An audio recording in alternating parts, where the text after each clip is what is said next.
Hi ಎಲ್ರಿಗೂ ನಮಸ್ಕಾರ, welcome back. ಹೇಗಿದ್ದೀರಾ ಎಲ್ಲರೂ? ಚೆನ್ನಾಗಿದ್ದೀರಾ ಅಂತ ಭಾವಿಸ್ತೀನಿ. ಬನ್ನಿ ಇವತ್ತಿನ ವ್ಲಾಗ್ನ ಸ್ಟಾರ್ಟ್ ಮಾಡೋಣ. ಇವತ್ತು ನಾನು ಬೆಳಗಿನ ವ್ಲಾಗ್ನ ಸ್ಟಾರ್ಟ್ ಮಾಡಿದ್ದೀನಿ. ಇದು ಹನುಮ ಜಯಂತಿ ದಿನದ ವ್ಲಾಗ್. ಇವತ್ತು ಬೆಳಗ್ಗೆ ಎದ್ಬಿಟ್ಟು ಫಸ್ಟು ನಾನು ಏನು ಮಾಡಿದೆ, ಹೊರಗಡೆ ಗುಡಿಸಿ ಒರೆಸಿ ಬಂದುಬಿಟ್ಟೆ. ಅದಾದ ನಂತರ ಇವತ್ತು ಬಿಸಿನೀರು ಕಾಯೋದಕ್ಕೆ ಇಡ್ತಾ ಇದ್ದೀನಿ. ಫ್ರೆಶ್ ಅಪ್ ಆಗಿ ಸ್ವಲ್ಪ ಎಕ್ಸಸೈಸ್ ಮಾಡಿಕೊಂಡು ಅದಾದಮೇಲೆ ಹೊರಗಡೆ ಗುಡಿಸಿ ಒರೆಸಿ ರಂಗೋಲಿ ಎಲ್ಲ ಹಾಕಿ ಅದಾದ ನಂತರ ಬಂದು ಬಿಸಿನೀರು ಕಾಯಿಸ್ಕೊಂಡು ಕುಡಿಯೋಣ ಅಂತ ನೀರು ಕಾಯಿಸ್ತಾ ಇದ್ದೀನಿ. ಈಗೇನು ಜಾಸ್ತಿ ಬಿಸಿನೀರು ಕುಡಿಯೋಲ್ಲ, ಚಳಿನೂ ಇಲ್ಲ ಮಳೆನೂ ಇಲ್ಲ, ಸಿಕ್ಕಾಬಟ್ಟೆ ಬಿಸಿಲಿದೆ. ಸ್ವಲ್ಪ ಉಗುರು ಬೆಚ್ಚಗೆ ಮಾಡಿಕೊಂಡು ನೀರು ಕುಡಿಯೋದು. ಅದಾದ ನಂತರ ಇವತ್ತು ಏನು ಮಾಡಿದೆ, ಜ್ಯೂಸ್ ಮಾಡಬೇಕಿತ್ತಲ್ವ, ಯಾವ ಜ್ಯೂಸ್ ಮಾಡೋದು ಅಂತ ಯೋಚನೆ ಮಾಡ್ತಾಯಿದ್ದೆ. ಆಮೇಲೆ ಸೌತೆಕಾಯಿ ಮತ್ತು ಕ್ಯಾರೆಟ್ ಇತ್ತು, ಅದಕ್ಕೆ ಸೌತೆಕಾಯಿ ಕ್ಯಾರೆಟು ಎರಡನ್ನೂ ಹಾಕ್ಬಿಟ್ಟು ಜ್ಯೂಸ್ ಮಾಡಿದೆ. ಪ್ಲೈನಾಗಿ ಮಾಡಿದೆ ಈ ಸರಿ. ಏನು ಶುಂಠಿ ಅಥವಾ ಪುದೀನ ಏನೂ ಹಾಕಿಲ್ಲ, ಪ್ಲೈನಾಗಿ ಬರೀ ಸೌತೆಕಾಯಿ ಮತ್ತು ಕ್ಯಾರೆಟು ಒಂದು ಕಲ್ಲು ಉಪ್ಪು ಹಾಕ್ಕೊಂಡು ಜ್ಯೂಸ್ ಮಾಡಿಕೊಂಡು ಕುಡಿದೆ. ಸಿಂಪಲಾಗಿ ಈ ರೀತಿ ಕೂಡ ಮಾಡಿದ್ರೆ ಚೆನ್ನಾಗಿರುತ್ತೆ. ಪ್ರತಿ ಸರ್ತಿನೂ ಬೇರೆ ಎಲ್ಲ ಮಿಕ್ಸ್ ಮಾಡ್ಕೋಬೇಕಂತೇನಿಲ್ಲ, ಪ್ಲೇನಾಗಿ ಕೂಡ ಮಾಡಿಕೊಂಡು ಕುಡಿಬೋದು. ಹಾಗೆಯೇ ಲಾಸ್ಟ್ ವ್ಲಾಗಲ್ಲಿ ಒಬ್ಬರು ಕೇಳಿದರೆ ಫ್ರಿಡ್ಜ್ ಬಾಕ್ಸ್ದು ಲಿಂಕ್ ಕೊಡಿ, ಅಂದರೆ ಫ್ರಿಡ್ಜ್ದು ಆರ್ಗನೈಸಿಂಗ್ ಬಾಕ್ಸ್ ಇದೆಯಲ್ಲ, ಬಾಕ್ಸಸ್ಸು ಅದರದ್ದು ಲಿಂಕ್ ಕೊಡಿ ಅಂಥೇಳಿ ಈ ವ್ಲಾಗಲ್ಲಿ ನಾನು ಅದನ್ನು ಶೇರ್ ಮಾಡ್ತೀನಿ. ಈ ವ್ಲಾಗ್ನ ಡಿಸ್ಕ್ರಿಪ್ಷನಲ್ಲಿ ಶೇರ್ ಮಾಡಿರ್ತೀನಿ ನೋಡಿ. ಹಾಗೆಯೇ ಕ್ವಾಲಿಟಿ ಹೇಗಿದೆ ಅಂತೆಲ್ಲ ಕೇಳಿದ್ರಿ. ಕ್ವಾಲಿಟಿ ಚೆನ್ನಾಗೇ ಇದೆ. ನಾನು ತುಂಬ ದಿನದಿಂದ ಯೂಸ್ ಮಾಡ್ತಾಯಿದ್ದೀನಿ, ಸುಮಾರು ಸರಿ ವಾಶ್ ಮಾಡಿದ್ದೀನಿ, ಸುಮಾರು ಸರಿ ಕೆಳಗೆ ಬಿದ್ದಿದೆ ಎಲ್ಲ ಆಗಿದೆ, ಆದ್ರೂ ಏನು ಒಡೆದೋಗಿಲ್ಲ. ಚೆನ್ನಾಗಿದೆ ಕ್ವಾಲಿಟಿ. ನಿಮಗೆ ಬೇಕಂದರೆ ಬೈ ಮಾಡ್ಬೋದು. ಡಿಸ್ಕ್ರಿಪ್ಷನಲ್ಲಿ ನಾನು ಲಿಂಕ್ನ ಶೇರ್ ಮಾಡಿರ್ತೀನಿ. ಹಾಗೆಯೇ ಪ್ರೈಸ್ ಅಂತ ಬಂದರೆ ನಾನು ಚೆಕ್ ಮಾಡಿಲ್ಲ, ಚೆಕ್ ಮಾಡಬೇಕು. ಚೆಕ್ ಮಾಡಿಬಿಟ್ಟು ಹೇಳ್ತೀನಿ ನೆಕ್ಸ್ಟ್ ವ್ಲಾಗಲ್ಲಿ. ಕುಕ್ಕರ್ದು ಮತ್ತು ಕಡಾಯಿದು ಹಾಗೆಯೇ ಫ್ರಿಡ್ಜ್ ಆರ್ಗನೈಸಿಂಗ್ ಬಾಕ್ಸಸ್ದು ಪ್ರೈಸ್ ಎಲ್ಲ ಚೆಕ್ ಮಾಡಿಬಿಟ್ಟು ಹೇಳ್ತೀನಿ. ಇವಾಗ ಆಲ್ಮೋಸ್ಟು ಸೌತೆಕಾಯಿ ಮತ್ತು ಕ್ಯಾರೆಟು ಎರಡೂ ಕಟ್ ಮಾಡಿದ್ದಾಯಿತು. ಬೇಸಿಗೆನಲ್ಲಿ ಎಸ್ಪೆಷಲಿ ಈ ರೀತಿಯಾದಂತಹ ಸೌತೆಕಾಯಿ ಕ್ಯಾರೆಟು ತಂಪಾಗಿರೋ ಅಂಥ ವೆಜಿಟೇಬಲ್ಸ್ನ ತಿಂದರೆ ತುಂಬಾ ಒಳ್ಳೆಯದು. ಸೊಪ್ಪು ತರಕಾರಿ ಎಲ್ಲ ಜಾಸ್ತಿ ತಿನ್ನಬೇಕಾಗತ್ತೆ, ನಾರಿನಂಶ ಇರೋವಂಥ ಫುಡ್ನ. ಆವಾಗ ಬಾಡಿನಲ್ಲಿ ಹೀಟ್ ಕಂಟ್ರೋಲ್ ಆಗುತ್ತೆ. ಸೊ ಆರೋಗ್ಯ ಚೆನ್ನಾಗಿರುತ್ತೆ. ನೀವು ಕೂಡ ಅಷ್ಟೇ ತಪ್ಪದೆ ಈ ರೀತಿ ಏನಾದರೂ ವೆಜಿಟೇಬಲ್ಸ್ನ ತಿನ್ನಿ. ಸೌತೆಕಾಯಿ ಪ್ರತಿದಿನ ತಿನ್ನಿ. ಹಾಗೆಯೇ ವೆಯ್ಟ್ ಲಾಸ್ ಮಾಡಬೇಕು ಅಂತ ಇರೋರು ಈ ರೀತಿಯಾದಂಥ ವೆಜಿಟೇಬಲ್ಸ್ ಜ್ಯೂಸ್ನ ಕುಡಿಯೋದ್ರಿಂದ ಖಾಲಿ ಹೊಟ್ಟೆಗೆ ತುಂಬ ಎಫೆಕ್ಟಿವ್ ಆಗಿ ವೆಯ್ಟ್ ಲಾಸ್ನ ನೀವು ಮಾಡ್ಬೋದು ಅಂತ ಹೇಳ್ತೀನಿ ನಾನಂತೂ. ನೀವು ಕೂಡ ಟ್ರೈ ಮಾಡಿ ಇದನ್ನು. ಪ್ರತಿದಿನ ಯಾವುದಾದ್ರೂ ಒಂದು ವೆಜಿಟೇಬಲ್ ಜ್ಯೂಸ್ನ ಮಾಡಿಕೊಂಡು ಕುಡೀರಿ. ವೆಯ್ಟ್ ಲಾಸ್ ಮಾಡಬೇಕು ಅಂತಿರ್ತಾರಲ್ಲ ಅವರು, ಅದು ಇದು ಪೌಡರ್ಗಳನ್ನ ಯೂಸ್ ಮಾಡೋದು ಏನೇನೋ ಮಾಡೋದಕ್ಕಿಂತ ಎಕ್ಸಸೈಸ್ ಮಾಡಿ ಬಾಡಿಗೆ ಬೇಕಾಗಿರೋಷ್ಟು ಒಳ್ಳೆ ಲೈಫ್ ಸ್ಟೈಲ್ನ ಚೂಸ್ ಮಾಡ್ಕೊಳ್ಳಿ. ಹೊರಗಡೆ ತಿನ್ನೋದನ್ನ ಕಡಿಮೆ ಮಾಡಿ, ಆದಷ್ಟು ಮನೆಯಲ್ಲೇ ಏನಾದ್ರು ಮಾಡ್ಕೊಳ್ತೀನಿ, ಇಲ್ಲ ತರಕಾರಿ ಫ್ರೂಟ್ಸ್ ಈ ಥರ ತಿನ್ನಿ. ಹೊರಗಡೆ ತಿಂದರೂ ಕೂಡ ಆಯಿಲಿ ಐಟಮ್ನ ಆದಷ್ಟು ಅವಾಯ್ಡ್ ಮಾಡಿ. ಜಾಸ್ತಿ ಆಯಿಲ್ ಯೂಸ್ ಮಾಡಬಾರ್ದು. ಒಳ್ಳೆ ಫುಡ್ನ ತಿನ್ನಬೇಕು. ಮನೆಯಲ್ಲೇ ಸ್ವಚ್ಛವಾಗಿ ಮಾಡ್ಕೊಂಡಿರೋ ಅಂಥ ಆರೋಗ್ಯಕರವಾದಂಥ ಅಡುಗೆನ ತಿನ್ನೋದ್ರಿಂದ. ಹಾಗೆಯೇ ನಮ್ಮ ಮೆಂಟಲ್ ಹೆಲ್ತ್ ಕೂಡ ಅಷ್ಟೇ. ನಮ್ಮ ಮೆಂಟಲ್ ಹೆಲ್ತು ನಮ್ಮ ಆರೋಗ್ಯನ ಪ್ರತಿಬಿಂಬಿಸುತ್ತೆ. ನಾವು ಎಷ್ಟು ಒಳ್ಳೆಯ ಆಲೋಚನೆಗಳನ್ನ ಇಟ್ಕೊಂಡಿರ್ತೀವಿ ಅಷ್ಟು ಚೆನ್ನಾಗಿರುತ್ತೆ ನಮ್ಮ ಆರೋಗ್ಯ. ಅದು ಕೂಡ ತುಂಬಾ ಇಂಪಾರ್ಟೆಂಟು. ಹಾಗಾಗಿ ಆದಷ್ಟು ಪಾಸಿಟಿವ್ ಆಗಿರಿ. ನನಗೇನೋ ಆಗಿದೆ, ನನಗೆ ಹಂಗಾಗ್ತಾಯಿದೆ, ನನಗೆ ಹಿಂಗಾಗ್ತಾಯಿದೆ, ನನ್ನ ಹೆಲ್ತ್ ಸರಿ ಇಲ್ಲ, ಇದೆಲ್ಲ ಆಲೋಚನೆಗಳನ್ನ ಬಿಟ್ಬಿಡಿ. ಹಾಗೆಯೇ ಬೇರೆಯವ್ರ ಬಗ್ಗೆ ನೆಗೆಟಿವ್ ಆಗಿ ಯೋಚನೆ ಮಾಡೋದನ್ನು ಬಿಡಿ. ಆದಷ್ಟು ಪಾಸಿಟಿವ್ ಆಗಿರಿ. ಎಲ್ಲರನ್ನೂ ಬಿಟ್ಬಿಡಿ. ಏನೋ ಮಾಡಿರ್ತಾರೆ, ಎಲ್ಲರೂ ಏನೇನೋ ಮಾಡಿರ್ತಾರೆ ನಮ್ಮ ಲೈಫಲ್ಲಿ ಸಾಕಷ್ಟು ಜನ. ಅದನ್ನೆಲ್ಲ ಬಿಟ್ಟು ಹಾಕಿ ಆದಷ್ಟು ನಾವು ಎಲ್ಲರಿಗೂ ಒಳ್ಳೆಯದಾಗಲಿ, ಪಾಸಿಟಿವ್ ಆಗಿ ಥಿಂಕ್ ಮಾಡೋಣ. ಏನಂತೀರಾ ಅಲ್ವಾ? ಇವಾಗ ಅನಿಲ್ ನಾನು ಇಬ್ಬರು ಕೂತ್ಕೊಂಡು ಜ್ಯೂಸ್ ಕುಡಿಯೋದನ್ನು ನಾನು ನೋಡ್ತಾ ವಾಯ್ಸ್ ಓವರ್ ಕೊಡ್ತಾ ಇದ್ದೀನಿ. ನನಗೆ ಅನ್ನಿಸ್ತದೆ ಎಷ್ಟು ರಿಲ್ಯಾಕ್ಸ್ ಆಗಿ ಕೂತ್ಕೊಂಡು ಜ್ಯೂಸ್ ಕುಡಿತಾ ಇದ್ದೀವಪ್ಪ. ಪ್ರತಿದಿನ ಬೆಳಗ್ಗೆನೂ ಸ್ಕೂಲ್ಗೆ ಹೋಗಬೇಕಿದ್ರೆ ಹರಿಬರಿಯಲ್ಲಿ ರೆಡಿ ಮಾಡಿ ಬೇಗ ಬೇಗ ಕಳಿಸು ಅಂತ ಇರ್ತಾಯಿತ್ತು. ನಾನು ಒಬ್ಬಳೇ ಕೂತ್ಕೊಂಡು ಜ್ಯೂಸ್ ಕುಡಿತಾ ಇದ್ದೆ, ನಾನು ಒಬ್ಬಳೇ ಕೂತ್ಕೊಂಡು ನೀರು ಕುಡಿತಾ ಇದ್ದೆ. ಆದರೆ ಇವಾಗ ಸ್ವಲ್ಪ ರಿಲ್ಯಾಕ್ಸಿಂಗ್ ಆಗಿ ಇಬ್ಬರು ಕೂತ್ಕೊಂಡು ಜ್ಯೂಸ್ ಕುಡ್ಕೊಂಡು ಸ್ವಲ್ಪ ಮಾತಾಡಿಕೊಂಡು ಹರಟೆ ಹೊಡ್ಕೊಂಡು ಆಮೇಲೆ ಅವರು ಜಿಮ್ಗೆ ಹೋಗ್ತಾರೆ. ಆಮೇಲೆ ಮಕ್ಕಳು ಕೂಡ ಅಷ್ಟೇ ಸ್ವಲ್ಪ ಲೇಟಾಗಿ ಎದ್ದೇಳೋದಕ್ಕೆ ಬಿಟ್ಟಿದ್ದೀನಿ. ಈಗೊಂದು 3-4 ದಿನದಿಂದ ಬೇಗ ಎದ್ಬಿಟ್ಟು ಯೋಗ ಎಲ್ಲ ಮಾಡೋದು ಎಲ್ಲ ಮಾಡ್ತಾ ಇದ್ದಾರೆ. ಸ್ವಲ್ಪ ಬಿಟ್ಟಿದೆ ಒಂದು ವಾರ, ಅವರು ಮಲ್ಕೊಂಡ್ಲಿ ಆರಾಮಾಗಿ ರಿಲ್ಯಾಕ್ಸ್ ಆಗಿರಲಿ ಅಂತ ಹೇಳಿ. ಇವಾಗ ಮತ್ತೆ ಶುರು ಆಗಿದೆ ಅವರ ಎಕ್ಸಸೈಸು ಮತ್ತು ರೊಟೀನ್ ಎಲ್ಲ. ಯಾಕೆಂದರೆ ಮತ್ತೆ ರಜಾ ಬಂದಿದೆ ಅಂಥೇಳಿ ಮಲ್ಕೊಂಬಿಟ್ರೆ ಮತ್ತು ಸ್ಕೂಲ್ ಶುರು ಆದಾಗ ಅವರಿಗೆ ಕಷ್ಟ ಆಗುತ್ತೆ. ಹಾಗಾಗಿ ಸ್ವಲ್ಪ ಬೇಗನೆ ಎಬ್ಸ್ತೀನಿ ಇಬ್ರೂ. ಮಕ್ಕಳ ಈ ಒಂದು ರೊಟೀನ್ ಮತ್ತು ಸಮ್ಮರಲ್ಲಿ ಹಾಲಿಡೇಸಲ್ಲಿ ಯಾವ ರೀತಿ ಎಕ್ಸಸೈಸು ಮತ್ತು ಯೋಗ ಪೋಸಸ್ ಇದೆಲ್ಲದನ್ನು ತೋರಿಸ್ಬೇಕು ಅಂತ ನನಗೂ ಕೂಡ ಆಸೆ ಇದೆ. ನೋಡೋಣ, ನಾನು ಯಾವ್ದಾದ್ರು ಕಮ್ಮಿಂಗ್ ಬ್ಲಾಗ್ಸಲ್ಲಿ ಶೇರ್ ಮಾಡ್ತೀನಿ ಮಕ್ಕಳು ರೊಟೀನ್ ಹೇಗಿರುತ್ತೆ ಏನು ಅಂತ ಹೇಳಿಬಿಟ್ಟು. ಹಾಗೆಯೇ ಜ್ಯೂಸು ಎಲ್ಲ ಕುಡ್ದಾದ್ಮೇಲೆ ಚಪಾತಿ ಮಾಡಿದ್ದೆ ಇವತ್ತು ತಿಂಡಿಗೆ. ಇವತ್ತೇನು ವ್ಲಾಗ್ ಮಾಡಲಿಲ್ಲ. ಬ್ರೇಕ್ಫಾಸ್ಟ್ ಮಾಡಬೇಕಿದ್ರೆ ಅನಿಲ್ನ ಕೂಡ ಡ್ರಾಪ್ ಮಾಡಿ ಬಂದಿದ್ದಾದಮೇಲೆ ಇವಾಗ ನಾನು ಸ್ನಾನ ಮಾಡಿಕೊಂಡು ರೆಡಿ ಆಗ್ತಾಯಿದ್ದೀನಿ. ನನ್ನ ಮಾರ್ನಿಂಗ್ ಸ್ಕಿನ್ ಕೇರ್ನ ಶೇರ್ ಮಾಡ್ತಾಯಿದ್ದೀನಿ. ಮೊದಲು ನಾನು ಸ್ನಾನ ಮಾಡಿಕೊಂಡು ಬಂದಿದ್ದ ತಕ್ಷಣವೇ ಮುಖಕ್ಕೆ ಸೀರಮ್ನ ಅಪ್ಲೈ ಮಾಡಿದೆ. ಮಿನಿಮಲಿಸ್ಟ್ ಅವ್ರದ್ದು, ಅದರದ್ದೇ ಒಂದು ಮಾಯ್ಶ್ಚರೈಸರ್ ಕೂಡ ತೊಗೊಂಡಿದ್ದೀನಿ. ನಿಮ್ದೇನಾದ್ರು ಡ್ರೈ ಸ್ಕಿನ್ ಆಗಿದ್ದರೆ ಖಂಡಿತವಾಗ್ಲೂ ಇದು ತುಂಬ ಚೆನ್ನಾಗಿ ವರ್ಕ್ ಆಗುತ್ತೆ. ತುಂಬ ದಿನದಿಂದ ಯೂಸ್ ಮಾಡಿ ಅದಾದ ನಂತರ ನಾನು ರಿವ್ಯೂವ್ನ ಕೊಡ್ತಾಯಿದ್ದೀನಿ. ಅವಾಗವಾಗ ಯಾವುದಾದ್ರೂ ಬೆಸ್ಟ್ ಅಂತ ಅನ್ಸೋಂಥ ಮಾಯ್ಶ್ಚರೈಸರ್ಸು, ಸೀರಮ್ಸು ಈ ರೀತಿ ಯೂಸ್ ಮಾಡ್ತಾ ಇರ್ತೀನಿ ನಾನು. ಇದು ನನಗೆ ತುಂಬ ಇಷ್ಟ ಆಯಿತು. ನೀವು ತುಂಬ ಡ್ರೈ ಸ್ಕಿನ್ ಇದ್ದರೆ ಇದನ್ನು ಯೂಸ್ ಮಾಡ್ಬೋದು. ಆಯಿಲಿ ಸ್ಕಿನ್ ಇರೋರಿಗೆ ಏನು ಬೇಡ ಅಂತ ಅನಿಸುತ್ತೆ. ಅದಾದ ನಂತರ ನಾನಿಲ್ಲಿ ಯಾವುದೇ ರೀತಿಯಾದಂಥ ಫೌಂಡೇಶನ್ ಆಗಲಿ, ಕಲರ್ ಕರೆಕ್ಟರ್ ಅದೇನು ಯೂಸ್ ಮಾಡ್ತಾ ಇಲ್ಲ. ಜಸ್ಟ್ ಲೂಸ್ ಪೌಡರ್ನ, ಮೇಬಿಲಿನ್ ಅವ್ರದ್ದು ಲೂಸ್ ಪೌಡರ್ನ ಯೂಸ್ ಮಾಡ್ತಾಯಿದ್ದೀನಿ. ಇದನ್ನು ನೀವು ಡೈರೆಕ್ಟಾಗಿ ಮಾಯ್ಶ್ಚರೈಸ್ ಆದಮೇಲೆ ಅಪ್ಲೈ ಮಾಡ್ಕೋಬೋದು. ಜಸ್ಟು ಟ್ಯಾಪ್ ಮಾಡಿಕೊಂಡ್ರೆ ಸಾಕು ಮೇಕಪ್ ಬ್ರಷಲ್ಲಿ. ತುಂಬಾ ಚೆನ್ನಾಗಿ ಫ್ಲಾಲೆಸ್ ಲುಕ್ಕು ಕೊಡುತ್ತೆ. ತುಂಬಾ ಚೆನ್ನಾಗಿದೆ, ನಂಗೆ ತುಂಬ ಇಷ್ಟ ಆಯಿತು. ಹಾಗಾಗಿ ನಿಮ್ಮ ಜೊತೆ ಕೂಡ ಇದನ್ನು ಶೇರ್ ಮಾಡ್ಕೊಳ್ತಾ ಇದ್ದೀನಿ. ಸಮ್ಮರಲ್ಲಂತೂ ಮಸ್ಟ್ ಯೂಸ್ ಪ್ರಾಡಕ್ಟ್ ಅಂತ ಹೇಳ್ತೀನಿ ನಾನು ಇದನ್ನು. ಯಾಕೆಂದರೆ ನಾನು ತುಂಬ ಸರಿ ಯೂಸ್ ಮಾಡಿದ್ದೀನಿ. ಹೊರಗಡೆ ಎಲ್ಲರೂ ಹೋದಾಗಿರ್ಬೋದು, ತುಂಬ ಬಿಸಿಲಲ್ಲೂ ಕೂಡ ಹೋದ್ರೂ, ಎಷ್ಟು ರಶ್ ಇದ್ದಾಗ ಎಲ್ಲ ಹೋದ್ರೂ, ಎಷ್ಟೇ ಸ್ವೆಟ್ಟಿಂಗ್ ಆದ್ರೂ ಮತ್ತು ಹಾಗೆ ಸ್ಕಿನ್ ಚೆನ್ನಾಗಿರುತ್ತೆ. ಹಾಗಾಗಿ ಇದು ನನಗೆ ತುಂಬ ಇಷ್ಟ ಆಯಿತು. ಫೈನಲ್ ಆಗಿ ಮೆಬಿಲಿನ್ ಅವರ ಕಾಜಲ್ ಹಾಗೆಯೇ ಮಾಮಾ ಅರ್ಥ್ ಅವರ ಲಿಪ್ಸ್ಟಿಕ್ ಒಟ್ಟಿಗೆ ಇವತ್ತಿನ ಒಂದು ಸಿಂಪಲ್ ಮೇಕಪ್ ಲುಕ್ನ ಫಿನಿಷ್ ಮಾಡ್ತಾ ಇದ್ದೀನಿ. ಕಾಜಲ್ನೇ ನಾನು ಐಲೈನರ್ ಆಗಿ ಯೂಸ್ ಮಾಡ್ತಾ ಇದ್ದೀನಿ. ಇಲ್ಲಿ ಈ ಬಿಸಿಲಲ್ಲಿ, ಈ ಬೇಸಿಗೆನಲ್ಲಿ ಹೆವಿಯಾಗಿ ಮೇಕಪ್ ಮಾಡಿಕೊಂಡು ಹೋಗಬೇಕು ಅಂತ ಅಂದರೆ ಕಷ್ಟ ಅಲ್ವಾ. ನಾನು ಕೂಡ ಇವಾಗ ಟೆಂಪಲ್ಗೆ ಹೋಗ್ತಾ ಇದ್ದೀನಿ. ಫಸ್ಟು ಮನೆಯಲ್ಲಿ ಪೂಜೆ ಮಾಡಿಬಿಟ್ಟು ಆಮೇಲೆ ಟೆಂಪಲ್ಗೆ ಹೋಗೋಣ ಅಂಥೇಳಿ.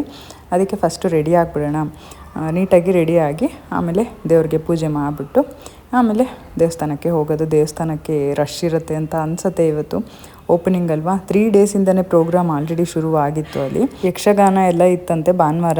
ನಾವೇನು ಹೋಗಿಲ್ಲ, ಆ್ಯಕ್ಚುಲಿ ಹೋಗೋಕ್ಕಾಗಲಿಲ್ಲ, ಬೇರೆ ಏನೋ ಬ್ಯುಸಿ ಇದ್ವಿ, ಹಾಗಾಗಿ ಹೋಗೋಕ್ಕಾಗಲಿಲ್ಲ.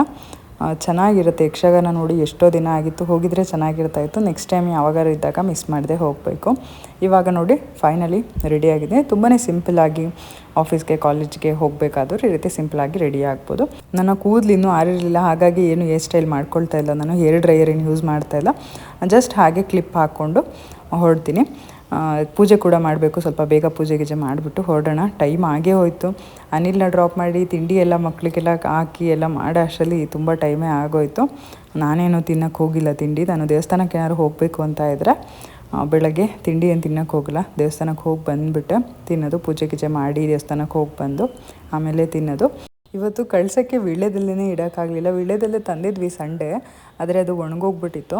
ಅದೇನು ಇಡೋದು ಅಂತ ಹೇಳಿ ಹಾಗೆಯೇ ಹೂವು ಹಾಕ್ಬಿಟ್ಟು ಪೂಜೆ ಮಾಡಿದ್ದೀನಿ. ಹೇಗಿದ್ದರೂ ಶುಕ್ರವಾರ ಕಳ್ಸೋಕ್ಕೆ ಎಲೆ ಇಟ್ಟರೆ ಆಯಿತು ಅಂತ ಹೇಳಿ.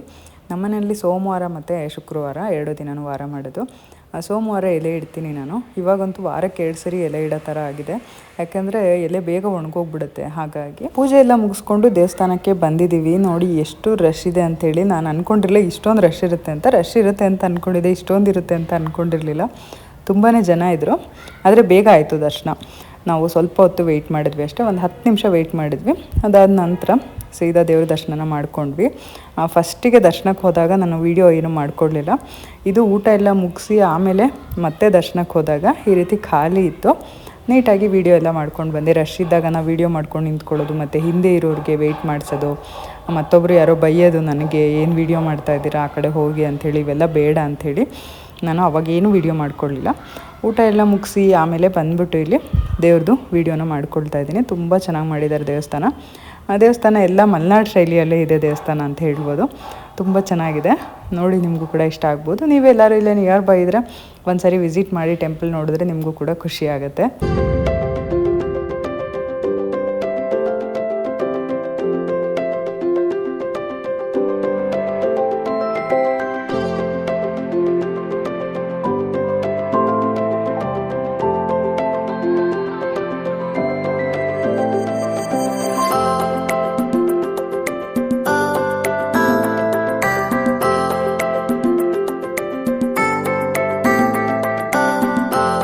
ಮೇಲ್ಗಡೆ ನೋಡ್ತಾ ಇದ್ದೀರಾ ಅಲ್ವಾ, ಒಂದು ಗ್ಲಾಸ್ ಥರ ಮಾಡಿದ್ದಾರೆ. ಅಲ್ಲಿಂದ ನಿಮಗೆ ರಾಮ, ಸೀತೆ ಮತ್ತು ಲಕ್ಷ್ಮಣ ಕಾಣೋ ರೀತಿಯಲ್ಲಿ ಮಾಡಿದ್ದಾರೆ. ತುಂಬ ಚೆನ್ನಾಗಿದೆ, ಇದು ಕೂಡ ನನಗೆ ಇಷ್ಟ ಆಯಿತು. ಫಸ್ಟ್ ಬಂದಾಗ ಆ ಕ್ರೌಡ್ ನೋಡ್ಬಿಟ್ಟು ಫುಲ್ಲು ಅಪ್ಪ ಎಷ್ಟು ಈ ಶೆಕೆಯಲ್ಲಿ ಇಷ್ಟೊಂದು ಜನದ ಮಧ್ಯೆ ಹೆಂಗಪ್ಪ ಹೋಗೋದು ಅಂತ ಅನ್ನಿಸ್ತಾ ಇತ್ತು. ಆಮೇಲೆ ಬೇಗ ಕ್ರೌಡ್ ಕ್ಲಿಯರ್ ಆಯಿತು. ಇಷ್ಟು ಬೇಗ ಕ್ಲಿಯರ್ ಆಯಿತು ಅಂದರೆ ನನಗೆ ಅನಿಸ್ಬಿಡ್ತು ಇಷ್ಟು ಬೇಗ ಕ್ರೌಡೆಲ್ಲ ಕ್ಲಿಯರ್ ಆಯ್ತಲ್ಲ ಅಂಥೇಳಿ. ಹಾಗೆಯೇ ದೇವಸ್ಥಾನದ ಗರ್ಭಗುಡಿಯ ಹಿಂಭಾಗದಲ್ಲಿ ಈ ರೀತಿಯಾಗಿದೆ, ವುಡ್ಡಲ್ಲಿ ಮಾಡಿದ್ದಾರೆ. ಇಲ್ಲಿ ಶ್ರೀರಾಮ ಜಯರಾಮ ಜಯ ಜಯ ರಾಮ ಅಂತೇಳಿ ರಾಮಕೋಟಿ ಎಲ್ಲ ಬರೆದಿದ್ದಾರೆ. ದರ್ಶನ ಆದ ನಂತರ ನಾವು ಊಟಕ್ಕೆ ಹೋದ್ವಿ. ಊಟನೂ ಅಷ್ಟೇ ತುಂಬ ಆರ್ಗನೈಸ್ಡ್ ಆಗಿ ಮಾಡಿದರು, ಚೆನ್ನಾಗಿತ್ತು, ಇಷ್ಟ ಆಯಿತು. ಊಟ ಎಲ್ಲ ಇಷ್ಟ ಆಯಿತು.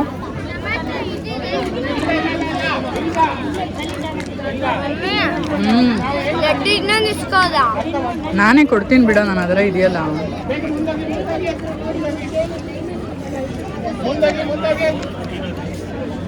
ದೇವಸ್ಥಾನಕ್ಕೆ ಹೋಗಿ ಬಂದಮೇಲೆ ನಾನು ವ್ಲಾಗ್ ಮತ್ತೇನು ಮಾಡೋಕ್ಕೆ ಹೋಗಲಿಲ್ಲ. ಸಂಜೆ ಇವಾಗ ಒಂದಷ್ಟು ದಿನದಿಂದ ಕೆನೆ ಎಲ್ಲ ಎತ್ತಿಟ್ಟಿದ್ದಿತ್ತು, ಅದರದ್ದು ಬೆಣ್ಣೆ ತೆಗಿಯೋಣ ಅಂಥೇಳಿ ಇವತ್ತು ತಕ್ಕೊಂಡೆ. ತುಂಬ ದಿನದಿಂದ ಮಾಡಬೇಕು ಅಂತ ಅಂದ್ಕೊಳ್ತಾ ಇದ್ದೆ, ಮಾಡೋಕ್ಕಾಗಿರಲಿಲ್ಲ. ಇವತ್ತು ಬೆಣ್ಣೆ ತೆಗಿತಾ ಇದ್ದೆ, ಅರ್ಧ ಆಲ್ರೆಡಿ ತೆಗ್ದಿದೆ. ಅದಾದಮೇಲೆ ಅಂದ್ಕೊಂಡೆ ವ್ಲಾಗಲ್ಲಿ ತೋರಿಸೋಣ ಅಲ್ವಾ ಬೆಣ್ಣೆ ತೆಗಿಯೋದು ಅಂಥೇಳಿ, ಹಾಗಾಗಿ ವ್ಲಾಗಲ್ಲಿ ತೋರಿಸ್ತಾ ಇದ್ದೀನಿ. ಮೊದಲು ನಾನು ತೆಗೆದಿಟ್ಕೊಂಡಿರೋ ಅಂಥ ಕೆನೆನ ಹೊರಗಡೆ, ಅಂದರೆ ಫ್ರೀಝರಲ್ಲಿ ಇಟ್ಟಿರ್ತೀನಲ್ವ, ಅದನ್ನು ಹೊರಗಡೆ ಎತ್ತಿಟ್ಕೊಂಡಿದ್ದೀನಿ. ಆಮೇಲೆ ಇದನ್ನು ಮಿಕ್ಸಿ ಜಾರ್ಗೆ ಹಾಕ್ಕೊಂಡು ಸ್ವಲ್ಪ ನೀರು ಕೂಡ ಹಾಕ್ಕೊಂಡು ಅದ್ರ ಜೊತೆಗೆ ಒಂದು 4 ಐಸ್ ಕ್ಯೂಬ್ ಕೂಡ ಹಾಕ್ಕೊಂಡಿದ್ದೀನಿ. ಇದರಿಂದ ಏನಾಗುತ್ತೆ, ಬೆಣ್ಣೆ ಚೆನ್ನಾಗಿ ಬರುತ್ತೆ. ಬಿಸಿ ಆದರೆ, ಅಂದರೆ ಮಿಕ್ಸಿ ಜಾರು ಬಿಸಿ ಆದರೆ ಬೆಣ್ಣೆ ಕರಗತ್ತೆ, ಚೆನ್ನಾಗಿ ಬರೋದಿಲ್ಲ. ಹಾಗಾಗಿ ಆದಷ್ಟು ಕೂಲಾಗಿರಬೇಕು. ಐಸ್ ಕ್ಯೂಬ್ ಇಲ್ಲ ಅಂತ ಅಂದರೆ ನೀವು 1 ನಿಮಿಷ ರುಬ್ಬೋದು, ಆಮೇಲೆ ಮತ್ತೆ ಸ್ಟಾಪ್ ಮಾಡಿ ಮತ್ತು ರುಬ್ಬೋದು, ಈ ರೀತಿ ಮಾಡಬೇಕು. ಕಂಟಿನ್ಯೂಸ್ ಆಗಿ ರುಬ್ಬೋದ್ರಿಂದ ಏನಾಗುತ್ತೆ ಅಂತ ಅಂದರೆ ಹೀಟ್ ಪ್ರೊಡಕ್ಷನ್ ಆಗಿ ಅದು ಬೆಣ್ಣೆ ಅಷ್ಟು ಚೆನ್ನಾಗಿ ಬರೋದಿಲ್ಲ. ಹಾಗಾಗಿ ಗ್ಯಾಪ್ ಕೊಟ್ಟು ಮಾಡಿ. ನಾನಿಲ್ಲಿ ಐಸ್ ಕ್ಯೂಬ್ ಹಾಕ್ಕೊಂಡಿರೋದ್ರಿಂದ ಬೇಗ ಬರುತ್ತೆ, ಚೆನ್ನಾಗಿ ಬರುತ್ತೆ. ಕೆನೆ ಬಂದುಬಿಟ್ಟು ನಮ್ಮ ಮನೆಯಲ್ಲಿ 1 ತಿಂಗಳು ಕೆನೆ ಇರ್ಬೋದು. ಅದರಲ್ಲೂ ಫುಲ್ಲು ಕಂಟಿನ್ಯೂಸ್ ಆಗಿ ಏನೂ ತೆಗ್ದಿಟ್ಟಿಲ್ಲ, ಅರ್ಧ ಲೀಟ್ರು ಹಾಲು ಅಷ್ಟೇ. ಅದರದ್ದೇನೆ ಸ್ವಲ್ಪ ತೆಗ್ದಿಟ್ಟಿದ್ದು. ಒಂದು ಚಿಕ್ಕ ಬಾಕ್ಸಲ್ಲಿ 1-2 ಬಾಕ್ಸ್ ಆಗಿತ್ತು ಅಷ್ಟೇ ಹಾಲು ಕೆನೆ. ಅದರಲ್ಲಿ ಇಷ್ಟು ಬೆಣ್ಣೆ ಬಂದಿದೆ, ಪರವಾಗಿಲ್ಲ, ಚೆನ್ನಾಗಿ ಬಂದಿದೆ ಅಂತ ಅನ್ನಿಸ್ತು. ಫಸ್ಟಿಗೆ ರುಬ್ಬಿದಾಗ ಈ ರೀತಿ ಇರುತ್ತೆ ನೋಡಿ, ಇನ್ನೂ ಬಂದಿಲ್ಲ ಅಂತ ಅರ್ಥ ಇದು. ಇವಾಗ ಮತ್ತೆ ಇನ್ನೊಂದು ರೌಂಡ್ ನಾನು ರುಬ್ತಾ ಇದ್ದೀನಿ. ರುಬ್ಬಿಟ್ಟು ನೋಡಬೇಕು, ಸ್ವಲ್ಪ ಯೆಲ್ಲೋ ಕಲರು ಆ ಥರ ಎಲ್ಲ ಬಂದಿರುತ್ತೆ. ಅದಾದ ನಂತರ ನಾವೇನು ಮಾಡಬೇಕು, ಒಂದು ಸ್ವಲ್ಪ ಬಿಡಬೇಕು, ಅದನ್ನು ಹಾಗೆ ಒಂದು ಸ್ವಲ್ಪ ಹೊತ್ತು ಮುಚ್ಚಿಟ್ಬಿಟ್ಟು ಹಾಗೆ ಬಿಡಬೇಕು. ಆಮೇಲೆ ನಾವು ಅದನ್ನು ಬೆಣ್ಣೆನ ತಕ್ಕೋಬೇಕು. ಆವಾಗ ಕಂಪ್ಲೀಟಾಗಿ ಗಟ್ಟಿಯಾಗಿರುತ್ತೆ. ಇವಾಗ ನೋಡಿ ಸ್ವಲ್ಪ ಇನ್ನು ತೆಳು ಇದೆ. ಇದನ್ನು ಮುಚ್ಚಿ ಹಾಗೆ, ಅಂದರೆ ಮಿಕ್ಸಿ ಜಾರ್ನ ಮುಚ್ಚಿಬಿಟ್ಟು ಒಂದು 5 ನಿಮಿಷ ಹಾಗೆ ಬಿಟ್ಟರೆ ಬೆಣ್ಣೆ ತುಂಬ ಚೆನ್ನಾಗಿ ಬರುತ್ತೆ. ಆಮೇಲೆ ಎತ್ತಿಬಿಟ್ಟು ಪಾತ್ರೆಗೆ ಹಾಕ್ಕೊಂಡು ಮತ್ತೆ ಇನ್ನು ಉಳ್ದಿರೋ ಕೆನೆನ ರುಬ್ಬೋದು. ನಮ್ಮನೆಯಲ್ಲಿ ಮುಂಚೆ ತುಂಬ ಬೆಣ್ಣೆ ತೆಗಿತಾ ಇದ್ದೆ, ಆದರೆ ಇತ್ತೀಚೆಗಂತೂ ಬೆಣ್ಣೆನೇ ತೆಗ್ದಿಲ್ಲ. ಯಾಕೆಂದರೆ ಕೆನೆ ಇಷ್ಟ ಆಗುತ್ತೆ ನಮ್ಮ ಕೃಷ್ಣಂಗೆ ತಿನ್ನೋಕ್ಕೆ. ಹಾಲು ಜೊತೆಗೆ ಕೆನೆನೂ ಸೇರಿಸ್ಕೊಂಡು ತಿಂದ್ಬಿಡ್ತಾನೆ. ಒಂದೊಂದ್ಸರಿ ಎತ್ತಿಡೋಕ್ಕಾಗಲ್ಲ, ಒಂದೊಂದ್ಸರಿ ಹಾಲು ಕೆನೆ ಬಂದಿರುತ್ತೆ ಚೆಕ್ ಮಾಡಲ್ಲ, ಎತ್ತಿಡಲ್ಲ, ಈ ರೀತಿ ಎಲ್ಲ ಮಾಡಿ ಅಷ್ಟೊಂದೇನು ಬೆಣ್ಣೆ ತೆಗಿತಾ ಇಲ್ಲ ಇವಾಗ. ಇತ್ತೀಚೆಗೆ ಒಂದು ಸ್ವಲ್ಪ ದಿನದ್ದು ಕೆನೆ ತೆಗ್ದಿಟ್ಟಿದ್ದನು ಇತ್ತು, ಅದನ್ನೇ ಬೆಣ್ಣೆ ಮಾಡಿದೆ. ತುಂಬಾ ಸಿಂಪಲಾಗಿ ಈಸಿಯಾಗಿ ಮನೆಯಲ್ಲೇ ಈ ರೀತಿ ಸಖತ್ತಾಗಿ ಬೆಣ್ಣೆ ಮಾಡ್ಕೋಬೋದು.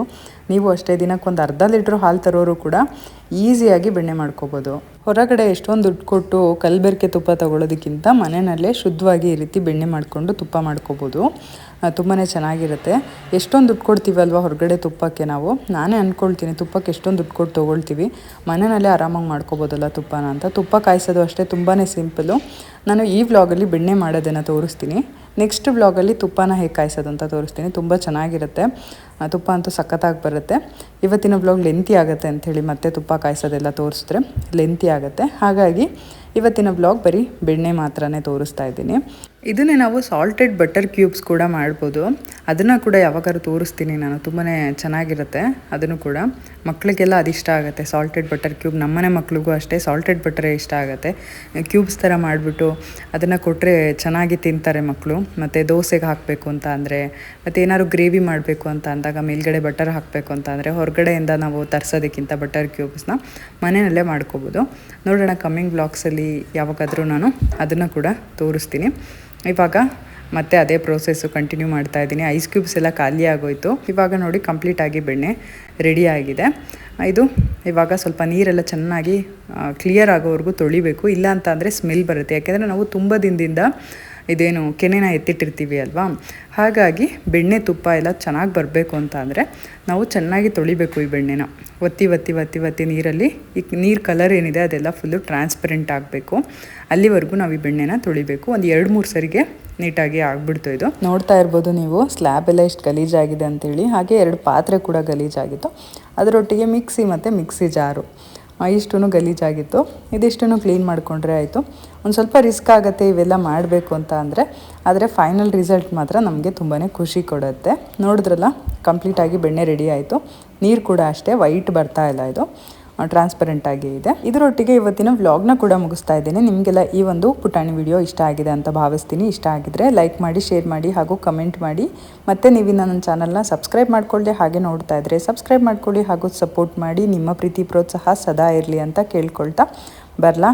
ಬಾಯ್, see you, thank you for watching. ಮತ್ತೆ ನಾಳೆ ಸಿಗ್ತೀನಿ. ಬರಲಾ, ಬಾಯ್, ಸಿ ಯು.